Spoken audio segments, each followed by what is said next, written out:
Assalamualaikum. Hai semua. So hari ini kita akan belajar tentang interaksi antara organisma. Jadi organisma ni dia saling berinteraksi. Ada yang bantu-membantu, ada yang untung, ada yang rugi dan ada juga yang bersaing. So hari ini jom kita belajar. Okey, kita mulakan dengan interaksi yang pertama iaitu simbiosis. Simbiosis adalah hubungan antara dua organisma. Kita akan mulakan dengan simbiosis yang pertama iaitu mutualism. Jika kita cerita pasal mutualism, maksudnya dua organisma saling untung, saling memberi faedah. Contohnya, lebah dengan bunga. Jadi apabila lebah hinggap pada bunga, lebah akan mendapat madu dan bunga itu akan didebungakan oleh lebah tersebut. Tanpa lebah, bunga akan sukar membiak. Jadi penting kan kerjasama ini? Apa yang penting? Kerjasama. Baik, kita teruskan dengan simbiosis yang kedua, commensalism. Commensalism ni, satu organisma dia akan untung.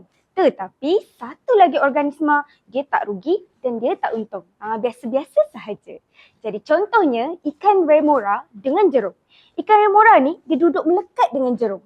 Ikan remora dia akan dapat sisa-sisa makanan, perlindungan dan juga pergerakan daripada ikan jerung tu. Tapi jerung tak dapat apa-apa. Baik, kita akan teruskan dengan hubungan simbiosis yang ketiga iaitu parasitism. Kesian parasitism ni, organisma satu akan untung dan satu lagi akan rugi. Sedihnya.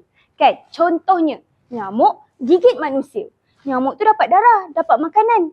Kenyang perut dia. Tapi manusia dapat sakit, dah lah gatal. Mungkin dapat penyakit pula. Jadi ini adalah salah satu contoh hubungan yang tidak seimbang. Satu untung, satu lagi rugi. Baik, kita teruskan dengan hubungan yang seterusnya iaitu mangsa dan pemangsa. Pemangsa contohnya singa, harimau, dia akan memburu mangsa. Contohnya seperti rusa. Tetapi mangsa tak selalunya rugi. Okey, contoh dekat sini. Bila pemangsa terlalu banyak, mangsa akan berkurang kerana pemangsa makan mangsa. Tetapi bila mangsa juga berkurang, pemangsa pun akan berkurang. Kerana inilah yang kita katakan sebagai keseimbangan ekosistem. Lihatlah cara alam mengekalkan keseimbangannya. Jadi tiada hidupan yang berkuasa sepenuhnya.